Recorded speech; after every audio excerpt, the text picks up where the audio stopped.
Parece que Elon Musk está entrando en enfrentamientos con la Unión Europea, con Europa. Vamos a ver acá qué dice. Por otra parte, tenemos una historia que, esta es tremenda. Yo no la he explorado de forma muy amplia, pero en lo que he explorado me he hecho una pequeña idea, yo os la comparto y a ver qué opináis. Sabéis que están en Europa cada vez más enfadados con Elon Musk porque Elon Musk está utilizando X para disparar contra todo lo que se mueve.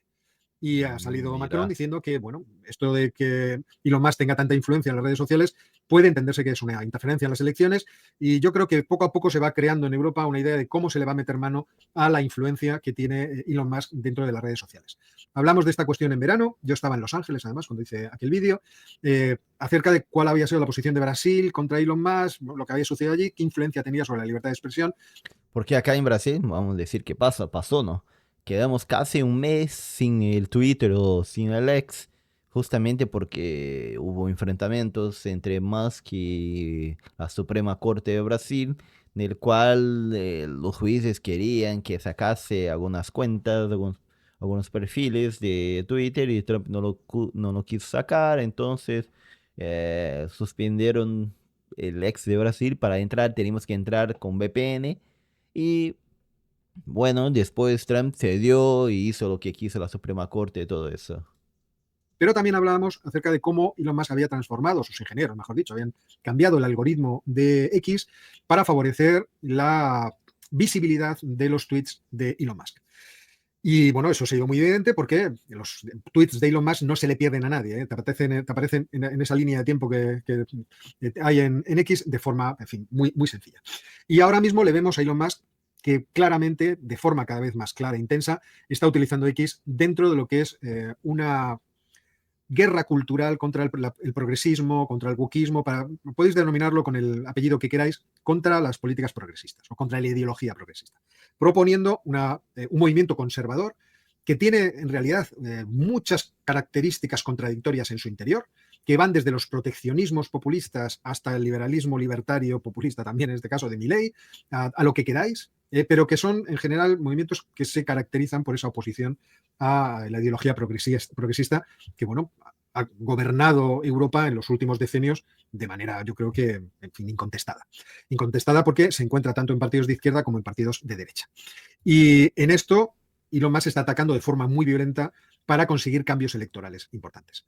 Quizá Ah, por eso empezó a apoyar a AfD y todo eso, y los otros partidos no le están gustando para nada. el ataque más tremebundo que hemos visto es el ataque contra el primer ministro británico Keir Starmer Mira, por el asunto de los abusos infantiles que se produjeron en el Reino Unido entre finales de los 90, aunque podemos encontrar casos muy anteriores, y 2013, por parte de bandas principalmente de extranjeros y sobre todo de pakistaníes. Esto lo habréis leído porque está en los medios de comunicación por todas partes. Y está Elon Musk atacando con mucha dureza contra Starmer, afirmando que era cómplice de estos crímenes. ¿Por qué? Él no era primer ministro, tampoco era diputado, pero sí era el director del Ministerio Fiscal. Estaba por debajo del fiscal general, entiendo yo, y también del procurador general del Reino Unido, pero era un responsable precisamente de la persecución de crímenes. Entonces, se está lanzando mucha mierda, vamos a decirlo así, por no solamente Elon Musk, que es aparentemente el que ha iniciado esta carrera, sino por muchos otros, sobre la gestión que Keir Starmer realizó en ese momento. Existe un hilo que os recomiendo vivamente de un periodista en el que yo confío, Nacho Montes de Oca. Creo que es un hombre bastante independiente porque no, supuestamente, por lo que yo sé, no depende económicamente de nadie, sino de las aportaciones de la gente que está en redes sociales.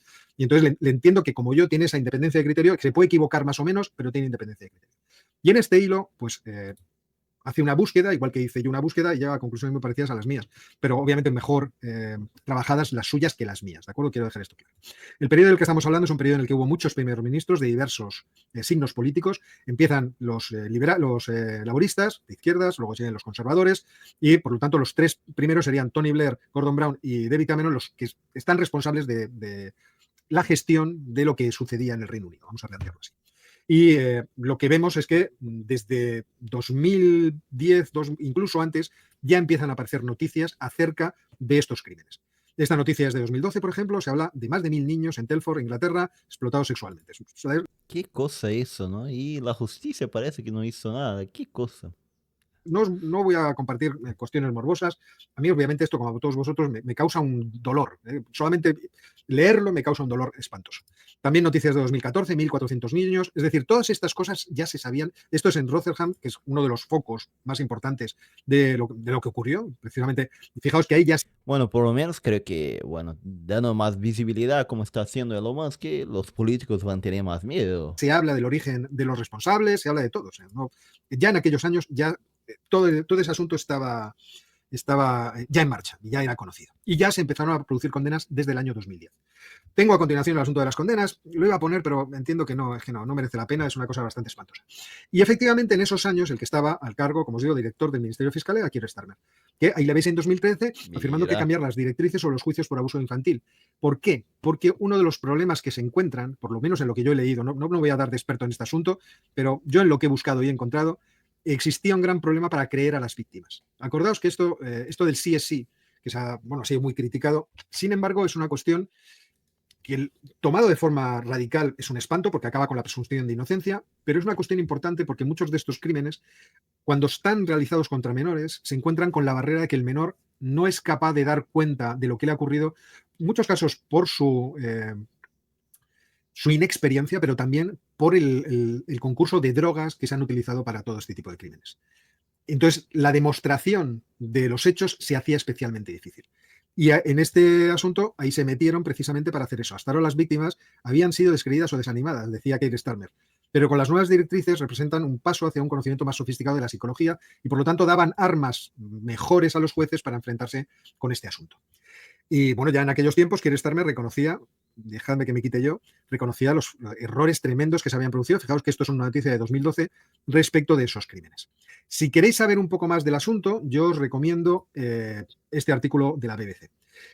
Andrés Toro, si no te gusta lo que decimos, vete paseo. No estamos aquí para adorarle el oído a nadie. pero yo todavía no entendí si Kai Stammer lo hizo mal o hizo bien durante esos crímenes, lo buscó, lo enjuició a las personas o no. Bueno, después voy a buscar más sobre eso, pero dar más visibilidad de los políticos, de exponerlos como está haciendo Trump en estas cuestiones me parece bien, porque para que los políticos tengan miedo. Nadie. Entonces, yo os recomiendo que leáis este artículo para haceros una idea. Entonces yo saco realmente la conclusión de que aquí Elon Musk obviamente está jugando sucio y está jugando fuerte porque tiene la intención de aprovecharse de la inoperancia económica y los errores de la gestión de Keir Starmer, que fijaos que lleva poco tiempo y que han llevado a que su aprobación sea muy baja. No le gusta al 53% de los encuestados por YouGov y su popularidad ha caído al 26%. Mira, Y eso y podría beneficiar el crecimiento de un partido como el Reform UK de Nigel Farage, que pues está en una tendencia creciente, mientras que los conservadores y los laboristas están en una tendencia decreciente. eso que ganaron con todo, ganaron bastante, más de 400 escaños en el Parlamento y bueno, ahora parece que ya no están tan fuertes. Yo creo que esto es gran parte de lo que está pasando. Y además vemos que esta intención de Elon Musk se extiende hacia otros países. Es decir, cuando hizo esta declaración en diciembre de que solo AfD podía salvar a Alemania, lo que no nos esperábamos es que pasado mañana vamos a poder contemplar una conversación entre la líder de AfD e Elon Musk. Por lo tanto, Quiero mirar, soy yo, mira, las 9 de enero a partir de las 7 de la noche. Parece interesante, voy a mirar. empezamos a ver cómo, ¿cómo decirlo? Cómo va avanzando esta agenda. Es cierto, y Nigel Farage ha criticado a Elon Musk en su apoyo a Tommy Robinson, que sabéis que es un personaje bastante controvertido y que está en la cárcel no por denunciar estas cosas, sino, como explica Nigel Farage, por desacato a la autoridad y por otras cosas. Este tipo ha tenido muchos altercados con la ley y el orden diversos. Pero hoy en día el que puede capitalizar en términos electorales y además en una línea que puede ser interesante para Elon Musk es el partido de Nigel Farage, con o sin él, con o sin Nigel Farage. Ya veremos, porque realmente la jugada o la apuesta que está haciendo Elon Musk es potente. Él tiene un altavoz muy potente y está utilizando noticias y cuestiones que son sentimentalmente muy sensibles para la gente y que a uno le encienden. Uno empieza a leer las noticias venidas por Elon Musk y uno se enciende. Dice, coño, ¿qué está pasando? Esto es el Reino Unido y eso tiene una clara intención de transformación política y de transformación de la opinión política de los votantes del Reino Unido. Y lo mismo yo creo que estamos viendo en el caso de Alemania. esos movimientos populistas conservadores se entenderían mucho mejor con Donald Trump.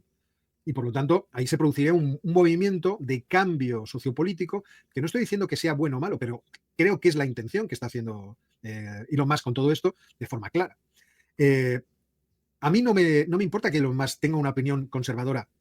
Afortunadamente yo también la tengo. Entonces podemos estar de acuerdo en esas cuestiones. A mí lo que me preocupa es que alguien con tanto poder pueda utilizarlo efectivamente para alterar las elecciones, para alterar la opinión de las personas, utilizando su enorme aparato mediático a su favor.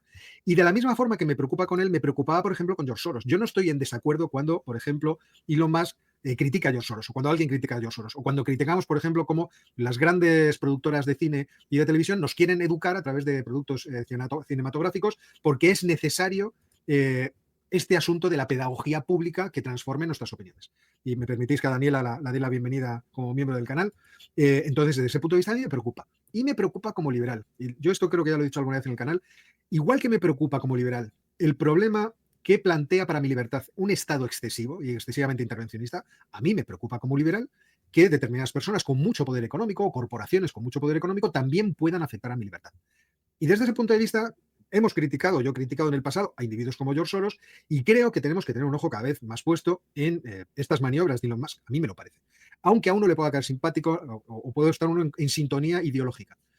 Porque entiendo que es peligroso para la libertad. Entonces, desde ese punto de vista, yo, en fin, critico tanto a estos dos señores, a George Soros y a Alex Soros, que es su heredero, que tienen fortunas tremendas, que lo que quieren es claramente influir en la política, influir en el destino de los países a través de sus propias agendas, me parecen tan peligrosos como este asunto. Por otra parte, el cambio de... Alfredo, no entiendo, no digo Elon directamente, que todos sabemos que tiene ese punto extraño, que no le hace ser muy simpático. Sí, Me parece que ahora a algunas personas cuando quedan muy ricas empieza a querer más, influir más en la política, pero bueno, eso sí realmente puede ser un problema. sino lo que plantea en términos políticos. Uno puede estar perfectamente alineado con la política o con las tendencias políticas de Donald Trump y Elon Musk, más que con las socialistas, obviamente.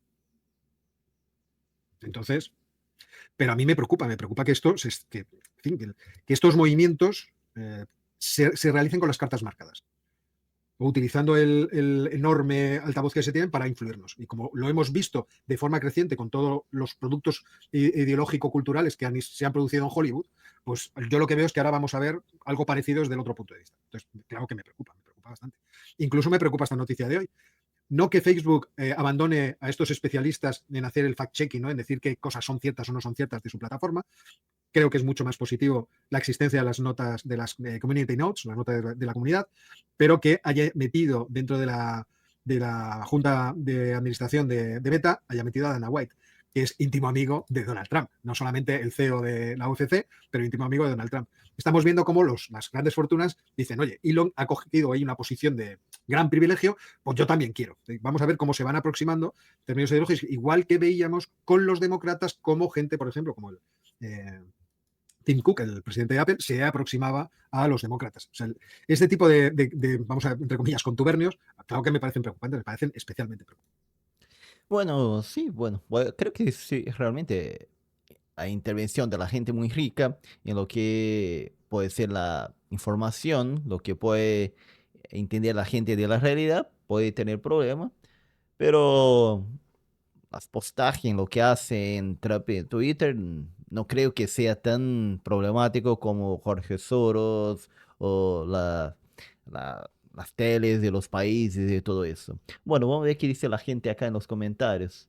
Salud, su honestidad intelectual, salud, su honestidad intelectual, profesora. Es un gusto poder seguir a personas como ustedes o a Nacho Montes. Bueno, curiosa, la ideología moderna. No a la ideología woke, sí, más bien sería Europa contra Elon Musk, que todos utilizan altavoces, incluso los gobiernos, pero eso lo pagan con nuestros impuestos. Eso tienes razón también. Esta guerra mediática en la que el gris es manoseado de mil formas, el buen criterio, el buen sentido común se agradecen. Gracias, muchas gracias, Oscar. Después de lo sucedido en Valencia, ya se lo ve lo poco que a los políticos les importa su población. Ahora lo de Elon Musk que también se ve el primero, aunque eso no es culpa a su clase política y a su policía. Acá dice, al menos eres consecuente y moderado por sí, por eso sigo escuchando. A mí me preocupa muchísimo. Son personas que quieren influir en países enteros. El problema es que a la gente escucha su discurso sin saber que es una injerencia en otro país y no para aportar cosas buenas. No falta cultura.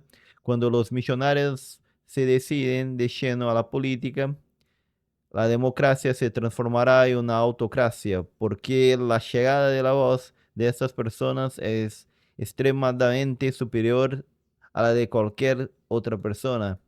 El todo marketing político. Muy bien, muy bien. ¿Qué les parece todo esto entonces de los ricos que quieren influir en la política y de exponer a los políticos a través de las redes sociales y el enfrentamiento que está teniendo Elon Musk y todo eso? El problema también es que si Europa empieza a poner leyes para controlar a Elon Musk, puede ser que controle lo que otras personas pongan sobre los políticos en las redes sociales. Quizás eso sea problema mayor de que realmente postear alguna cosa o no. ¿Qué piensan ustedes? Santiago Brazuca, desde el sur de Brasil.